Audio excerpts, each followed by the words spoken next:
Hello student. आज के इस वीडियो के अंदर हम लोग डिस्कस करने जा रहे हैं प्रॉफिट लॉस एंड डिस्काउंट का लेक्चर नंबर 2। जैसा कि हमने पहले जो लेक्चर 1 हुआ था उसके अंदर हमने डिस्काउंट और प्रॉफिट एंड लॉस के बारे में कुछ चीज़ें डिस्कस की थी।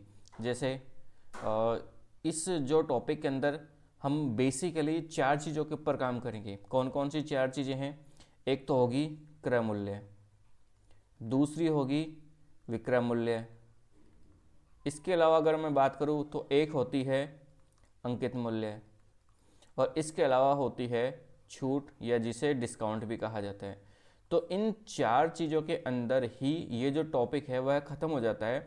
इसके अलावा अगर मैं बात करूं क्रय मूल्य और विक्रय मूल्य से रिलेटेड, तो यहाँ पे 2 चीज़ें और आ जाती है, वह है लाभ और हानि। कौन कौन सी? लाभ और हानि।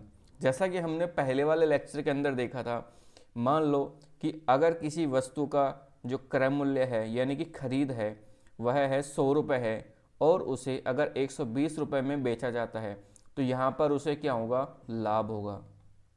और इसी तरीके से अगर मान लो कोई वस्तु है 100 रुपये की है, उसे अगर 80 सॉरी ये कट रहा होगा ना, जैसे 100 रुपये की है और उसे 80 रुपये में अगर बेचा जाता है तो यहाँ पे इसे क्या होगा? इसे होगी हानि होगी। अब देखो यहाँ पे जो लाभ हो रहा है वो कितने रुपए का हो रहा है? 20 रुपये का हो रहा है। यहाँ पर हानि जो हो रही है वो कितने रुपए की हो रही है? 20 रुपये की हो रही है। अगर इसे परसेंटेज में कैलकुलेट करना चाहें तो देखो परसेंटेज के अंदर जो कैलकुलेट होगा, लाभ हो चाहे हानि हो, यह दोनों के दोनों जो कैलकुलेट होंगे वो कैसे कैलकुलेट होंगे? परसेंटेज के अंदर जो क्रय मूल्य और विक्रय मूल्य का अंतर, क्रय मूल्य और विक्रय मूल्य का अंतर डिवाइड बाई में होता है क्रय मूल्य इनटू में 100। अब देखो यहाँ पे क्या होता है कि अगर मैं लाभ की बात करूँ तो लाभ के अंदर क्या होगा? विक्रय मूल्य की कीमत हमेशा क्रय मूल्य से ज़्यादा होगी। तो लाभ के लिए क्या हो जाएगा? विक्रय मूल्य माइनस क्रय मूल्य बटे क्रय मूल्य इंटू 100। इसी तरीके से अगर बात करें हानि की, जो परसेंटेज के अंदर कैलकुलेट करना है वह क्या हो जाएगा? क्रय मूल्य माइनस विक्रय मूल्य बटे क्रय मूल्य इंटू 100। इस तरीके से ये अपने कुछ बेसिक से फार्मूलेज है और इनके ऊपर जो अपनी कैलकुलेशन वगैरह टिकी होती है और क्वेश्चंस हम इनको जो है सॉल्व करते हैं। बात करें अंकित मूल्य के कंसेप्ट की, तो अंकित मूल्य वह होता है जो किसी वस्तु के ऊपर अंकित होता है। और बात करें छूट की, तो छूट वो चीज़ होती है जो अंकित मूल्य के ऊपर जो डिस्काउंट दिया जाता है उसे कहते हैं छूट। इसके जो क्वेश्चंस जो होते हैं या इनके जो कॉन्सेप्ट होते हैं वो क्वेश्चन के द्वारा हम आज समझने की कोशिश करते हैं।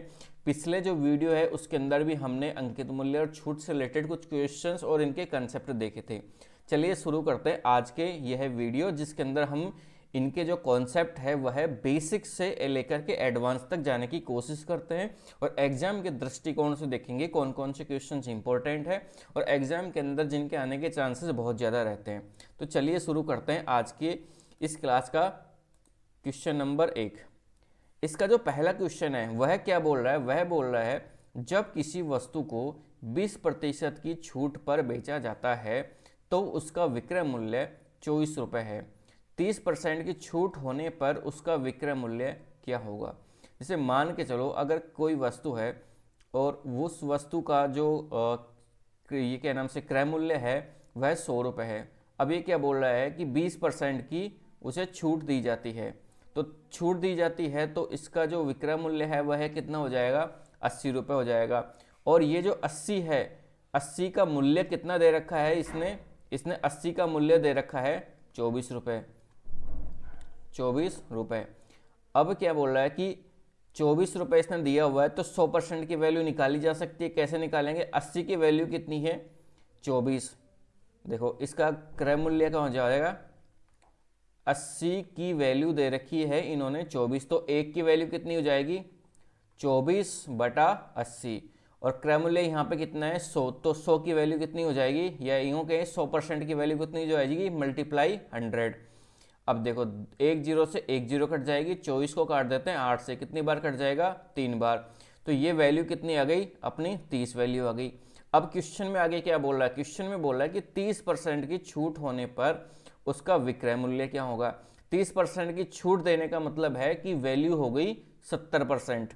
70% की, ये क्या बोल रहा है कि 30 का 70% कितना होगा, तो 30 का 70% कैसे कैलकुलेट करेंगे, 30 इंटू 70 बटा 100।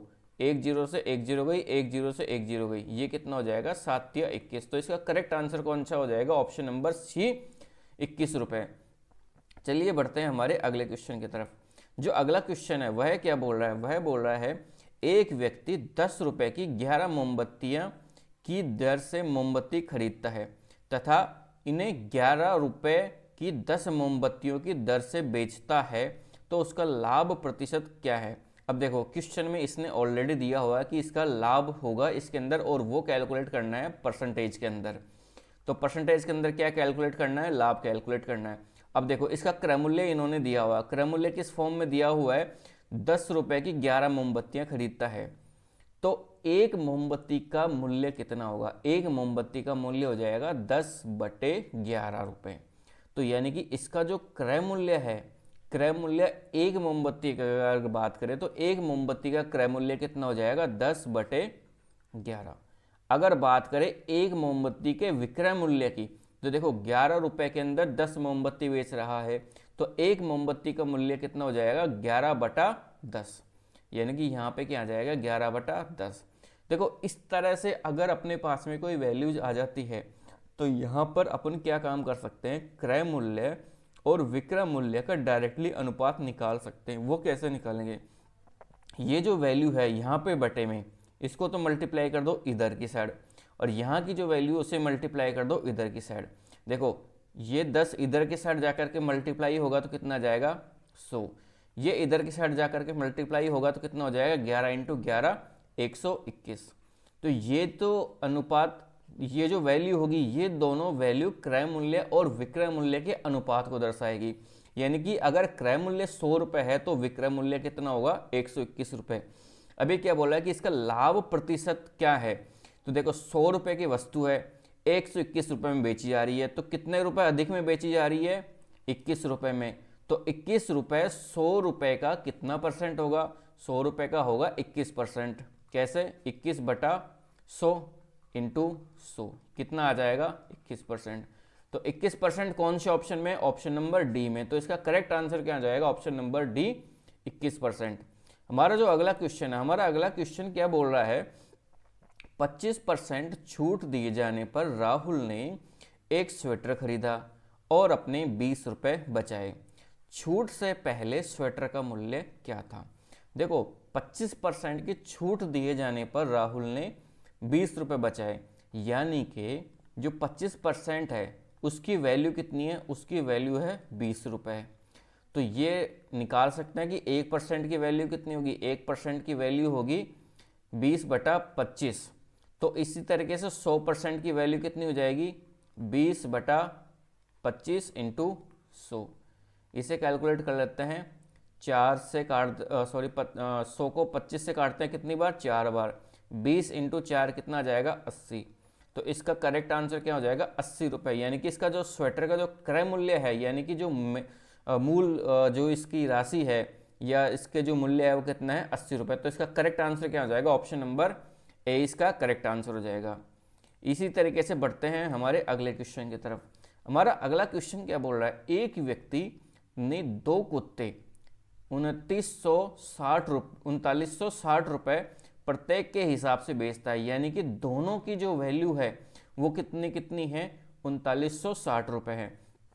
अब वो क्या बोल रहा है, उसे एक पर 10% लाभ और दूसरे पर 10% की हानि होती है, तो उसकी जो कुल लाभ अथवा हानि है वह कितनी है। तो यहाँ पे ये जो कुल लाभ या हानि जो भी उसे हुई है वो इसे ने रुपए के अंदर पूछा है। देखो अगर दोनों की वैल्यू सेम है, लाभ अथवा हानि की, तो इस केस के अंदर जो लाभ अथवा जो हानि होगी लाभ अथवा हानि जो होगी अगर प्रतिशत के अंदर निकाला जाए तो इसे क्या काम करना है, जैसे कि ये जो परसेंटेज है मान लेते हैं यह है, इसकी वैल्यू है x, तो जो ओवरऑल जो टोटल जो परसेंटेज लॉस होगा, देखो इस केस के अंदर हमेशा क्या होगा, एक तो ये चीज़ जान लीजिए कि हमेशा हानि ही होगी। दूसरी चीज़ अगर इसे परसेंटेज में निकालना कि ओवरऑल कितनी हानि हुई है, तो वो क्या काम करना है, अगर मान लो इसकी वैल्यू है यह है x है, तो x स्क्वायर बटे 100, ये इसकी के अंदर परसेंटेज जो हानि होगी वो निकल करके आ जाएगी। तो देखो इसके अंदर कितने परसेंट निकल के आ जाएगी, 10 इंटू 10 बटा 100 बराबर में 1। तो जो ओवरऑल जो हानि निकल करके आएगी वो कितनी निकल के आएगी, 1% की। अब देखो दोनों वस्तुओं को इतने कितने में बेचा है, 3960 रुपये में। तो पहली जो वस्तु है उसका विक्रय मूल्य कितना है, 3960 रुपये। इसी तरीके से दूसरी जो वस्तु है उसका मूल्य कितना है, 3960 रुपये। तो टोटल जो विक्रय मूल्य है वो कितना हो गया, दोनों को जोड़ देते हैं, 0 6 दूनी 12 हासिल की 1, 9 और 9 18 और 1 19 हासिल की 1, 6 और 1 7। तो यह हो गए 7920 रुपये। अब उसके बाद में बात करते हैं, देखो ओवरऑल इसे क्या हुआ है, हानि हुई है। हानि कितने परसेंट की हुई है, 1% की हुई है। यानी कि अगर जो क्रय मूल्य है वह 100 रुपये है तो विक्रय मूल्य कितना रुपये हुआ, 99 रुपये। तो यानी कि ये जो वैल्यू है यह है इस 99 रुपये की, यह 99% की। तो यानी कि 99% की जो वैल्यू है 7920। अब बात करते हैं यहाँ पे इसे लॉस कितना हो रहा है, 1% का। तो 1% की वैल्यू कितनी आ जाएगी, 7920 बटे 99 इंटू 1। देखो इसे कैलकुलेट करते हैं, सबसे पहले 11 से काटते हैं, 11 नाम 99 और यहाँ पे कितनी बार कट जाएगा, यह है 11 सत्ते 77 और 2 यहाँ पे 2 बार और 0। 720 को काटते हैं 9 से तो कितना आ जाएगा, 8 नाम 72 और 80। तो यानी कि 80 रुपये की इसे क्या हुई, 80 रुपये की इसे हानि हुई। चलिए बढ़ते हैं इसी तरह से हमारे अगले क्वेश्चन की तरफ। जो अगला क्वेश्चन है वो क्या बोल रहा है, अगला क्वेश्चन बोल रहा है कि 30% और 20% क्रमिक बट्टों तथा 20% और 10% के क्रमिक बट्टों में ग्राहक के लिए कौन सा लाभकारी है और उसे होने वाले लाभ का अंतर कितना है। जो लाभ हो रहा है दोनों के अंदर जो अंतर निकालना है वह कैलकुलेट करना है कि दोनों के अंदर से ग्राहक के लिए कौन सा जो सौदा है वह लाभकारी होगा। देखो इस क्वेश्चन को दो तरीके से कर सकते हैं। पहला तरीका तो ये है कि 30% यहाँ पे है और 20% है। दूसरे केस में क्या हो रहा है, 20%, 20% और 10%। देखो इसमें A+B वाला फार्मूला लगाते हैं तो टोटल जो डिस्काउंट है वो है आ जाएगा। इसके अंदर और इसके अंदर A+B वाला फार्मूला लगाएंगे, जो भी रिजल्टेंट आएगा उसको 10% के साथ में कैलकुलेट कर लेंगे और जो भी डिस्काउंट आएगा वो यहाँ पे आ जाएगा और इन दोनों का डिफरेंस कैलकुलेट कर लेंगे। एक तो मेथड हुआ ये वाला। दूसरा मेथड ये होता है कि अपन जो इसके अंदर छूट देने के बाद में जो वैल्यूज बचती है वो देख लेते हैं और उसके बाद में ये देख लेंगे कि छूट कितनी मिली है तो उनका अंतर निकाल सकते हैं। देखो इनको सॉल्व करते हैं तब जाकर के ये मेथड समझ में आ जाएंगे अच्छे से। अब देखो जो पहली जो वैल्यू है उसके अंदर लगाते हैं A+B वाला फार्मूला। अब देखो A+B वाला फार्मूला अपना क्या बोलता था, A+B प्लस में A इंटू B बटा 100। ये वैल्यू यहाँ पे लगा देते हैं, ये मान लेते हैं A है और ये है B है। अब देखो 30, अब देखो यहाँ पे डिस्काउंट दे रहा है, डिस्काउंट का मतलब होता है वैल्यू आ रही है माइनस में। देखो माइनस का 30 और माइनस का 20 प्लस में यहाँ पे माइनस का 30 इंटू में माइनस का 20 बटे में 100। अब ये तो कितना हो जाएगा, माइनस का 30 और माइनस का 20 कितना हो जाएगा, माइनस का 50। अब ये माइनस इंटू माइनस क्या हो जाएगा, प्लस हो जाएगा। तो प्लस हो जाएगा तो यहाँ पे क्या हो जाएगा, और बाहर भी प्लस है तो प्लस इंटू प्लस क्या हो जाएगा, प्लस हो जाएगा। तो ये हो जाएगा 30 इंटू 20 बटा में 100। एक जीरो से एक जीरो गई, एक जीरो से एक जीरो गई। तो यहाँ पे ये कितना हो जाएगा, माइनस का 50 प्लस का 6, यानी कि ये कितना आ गया, माइनस का 44%। तो यानी कि यहाँ पे छूट कितनी है, 44% की। या इसे यूँ कह देते हैं कि 44% की छूट दी हुई है किसको, कस्टमर को। अब बात करते हैं इसी तरीके से दूसरे केस में। देखो 20 को और इस 20 को ले लेते हैं पहले तो माइनस का 20 प्लस में माइनस का 20 इंटू में माइनस का 20 बटे में 100। देखो ये माइनस और ये माइनस गुणा होकर के प्लस हो जाएगा और नीचे की साइड दोनों जीरो काट देते हैं। 2 इंटू 2 कितना हो जाएगा, यह हो जाएगा 4। ये कितना हो जाएगा, माइनस का 40 और प्लस का 4, यानी कि ये कितना हो जाएगा, माइनस का 36। तो इन दोनों की जो रिजल्टेंट वैल्यू है वो कितनी निकल के आई है, माइनस का 36%। अब इसे कैलकुलेट करते हैं 10 के साथ में। तो देखो ये कैसे होगा, माइनस का 36 माइनस का 10 प्लस माइनस का 36 इंटू में माइनस का 10 बटे में 100। ये कितना हो गया, ये हो गया माइनस का 56। और ये कितना हो जाएगा, देखो एक जीरो से तो एक जीरो गई और माइनस माइनस से एक और के प्लस का हो गया। अब यहाँ पे हो गया ये प्लस का 3.6। अब देखो यहाँ पे ये कितना हो जाएगा, अगर इसे माइनस करते हैं तो ये हो जाएगा 52.4%। तो ये यहाँ पे क्या निकल करके आ गया अपना, सॉरी ये 46 है और ये हो गया 42.4%। अब देखो यहाँ पर ग्राहक को यहाँ पे छूट कितनी मिल रही है, ग्राहक को यहाँ पे छूट मिल रही है 42.4% की। यहाँ पे छूट कितनी मिल रही है, 44% की। तो ग्राहक को छूट ज़्यादा किस में मिल रही है, ग्राहक को छूट मिल रही है यहाँ पर पहले वाले केस में। और छूट कितनी ज़्यादा मिल रही है, तो 44 में से घटा देंगे 42.4 को।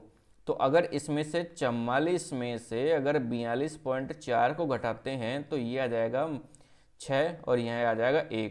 तो 1.6% की जो छूट है वो ज़्यादा मिल रही है पहले वाले केस में। तो इसका करेक्ट आंसर तो कौन सा हो जाएगा, ऑप्शन नंबर सी। अब चलिए इसी का देख लेते हैं दूसरा मेथड भी। दूसरे मेथड के अंदर हम लोग क्या काम करते हैं कि मान लेते हैं कि दोनों केस के अंदर जो वैल्यू है वह वैल्यू स्टार्टिंग के अंदर कितनी है, 100% है। और 100% के बाद में जो छूट दी हुई है उसके साथ में उसकी जो रिजल्टेंट वैल्यू है वो कितनी बचती है। तो जितनी भी वैल्यू बचेगी उसे 100 में से घटा देंगे तो उसकी छूट निकल के आ जाएगी। और छूट निकलने के बाद में इन दोनों का डिफरेंस कैलकुलेट कर लेंगे और इस तरह से इसका आंसर हो जाएगा। तो चलिए शुरू करते हैं पहले वाले जो वैल्यूज है उनको लेकर के। सपोज करो पहले वाले केस के अंदर भी वैल्यू स्टार्टिंग में 100 रुपये है और दूसरे वाले केस के अंदर भी 100 रुपये वैल्यू है। अब यहाँ पे देखो छूट पहले में कितनी दी हुई है, पहले तो 30% है। तो 30% तो वैल्यू कितनी हो जाएगी, 70/100। और उसके बाद में छूट कितनी दी हुई है, 20%। तो फिर वैल्यू अगेन कितनी हो जाएगी, 80/100। और दूसरे केस में क्या है कि पहले तो वैल्यू है 100, फिर पहली बार 20%, दूसरी बार 20%, तीसरी बार 10%। तो इस तरीके से वैल्यू कितनी हो जाएगी, 80/100 इंटू 80/100 इंटू 90/100। तो देखो यहाँ पर वैल्यू कितनी निकल के आ जाएगी, एक जीरो से एक जीरो गई, एक जीरो से एक जीरो गई, नीचे के दोनों जीरो को काट देते हैं इनसे। तो ये कितना हो जाएगा, 7×8 = 56 हो जाएगा। तो यहाँ पर 56 वैल्यू हो गई है। तो यानी कि जो विक्रेता है उसने डिस्काउंट कितना दिया, डिस्काउंट दिया है 100-56। तो 100-56 कितना हो गया, 100-56 बराबर में कितना हो गया, 44% का विक्रेता ने ग्राहक को डिस्काउंट दिया।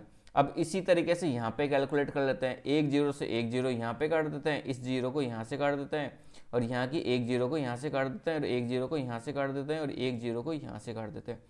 अब देखो ये 8 × 8 कितना हो जाएगा, 64। 64 को गुणा कर देते हैं 9 से। देखो 9 चौक 36 हासिल की 3 और 6 नाम 54 और 3 57। नीचे की साइड एक जीरो है तो उस वजह से क्या हो जाएगा, यहाँ पे पॉइंट आ जाएगा। तो यहाँ पे वैल्यू कितनी बन गई, यहाँ पे वैल्यू बन गई 100 की 57.6।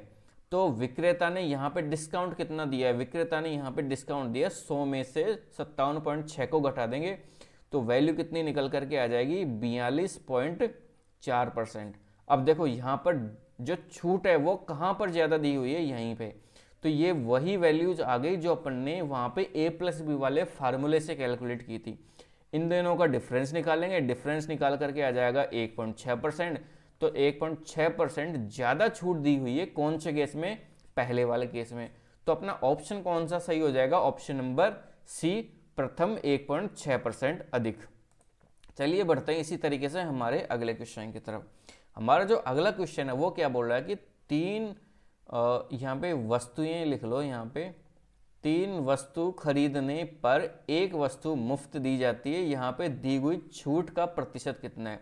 देखो ओवरऑल ये देखो कि उसने वस्तुएं कितनी दी है, उसने वस्तुएं दी है 4, छूट कितनी वस्तु की दी है, एक वस्तु की, तो एक वस्तु की छूट दी है, 4 के ऊपर उसने छूट दी है, तो छूट का परसेंट कितना निकल करके आ जाएगा, 1/4 इंटू 100, कितना आ जाएगा ये 25%। तो 25% कौन से ऑप्शन में, ऑप्शन नंबर ए में, सॉरी बी में। तो इसका करेक्ट आंसर क्या आ जाएगा, ऑप्शन नंबर बी इसका करेक्ट आंसर हो जाएगा।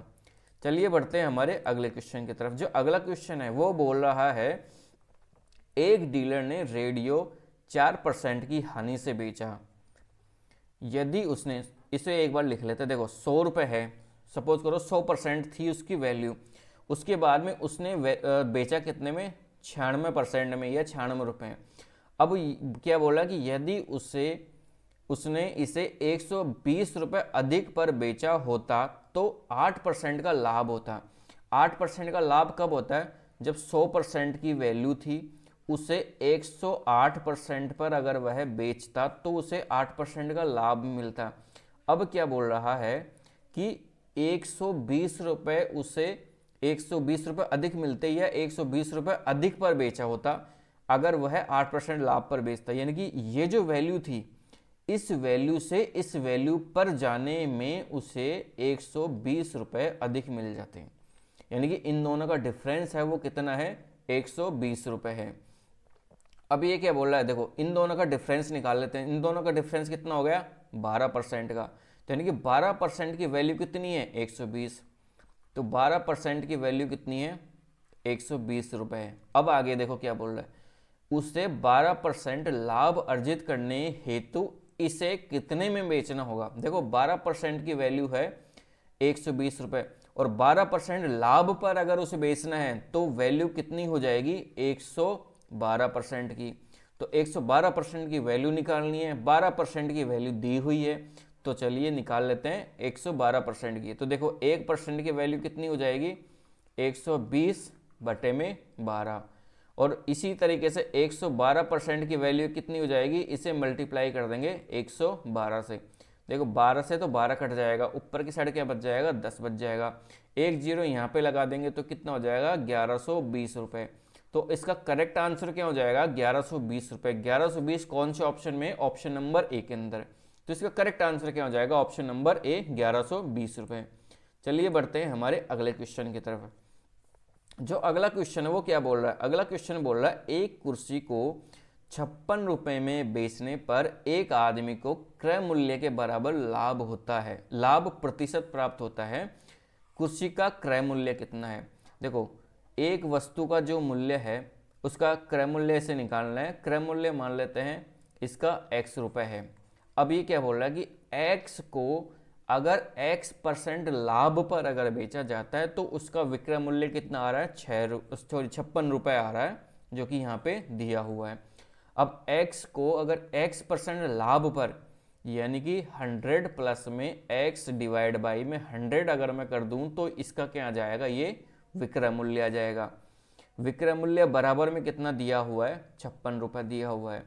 अगर इसे थोड़ा सा कैलकुलेट करने की कोशिश करें तो देखो x इंटू में, अब 100 के अंदर इसका डिवाइडेशन कर देते हैं, 100/100 प्लस में x/100, इसे इस तरीके से भी लिखा जा सकता है, x/100 बराबर में 56 और x इंटू 1 प्लस में x/100 बराबर में 56, या x प्लस में x²/100 बराबर में 56।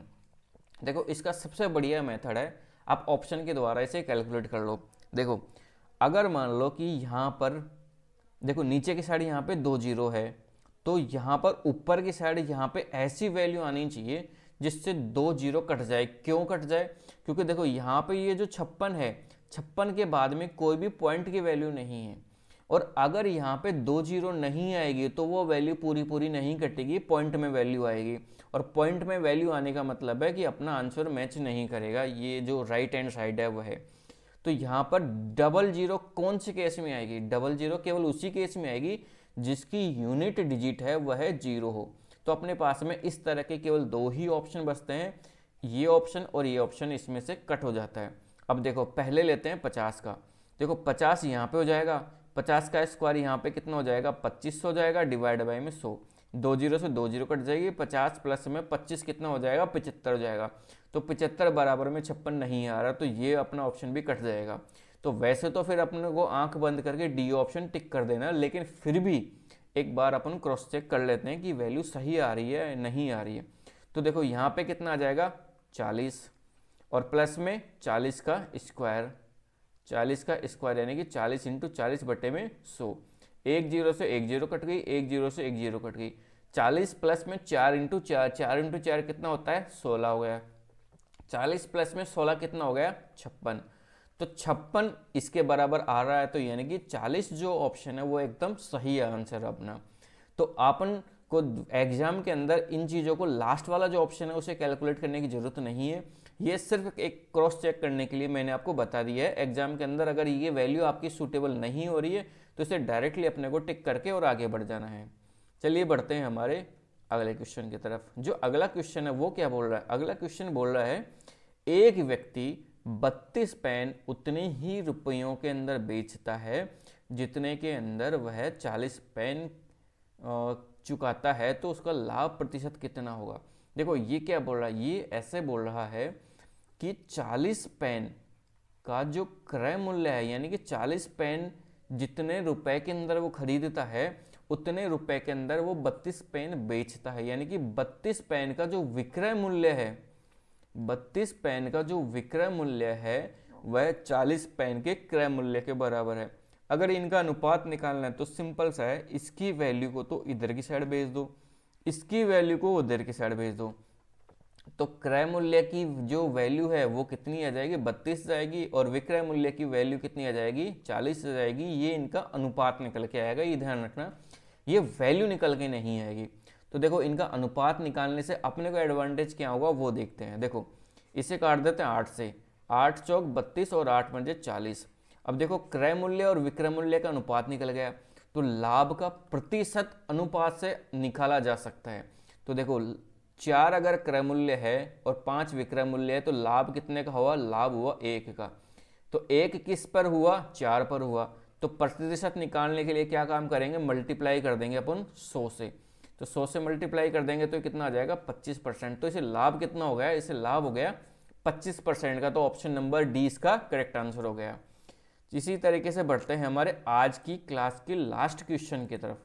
जो लास्ट क्वेश्चन है आज की क्लास का वो क्या बोल रहा है? वह बोल रहा है एक व्यक्ति 32 पेन, अच्छा ये क्वेश्चन रिपीट हो गया क्या?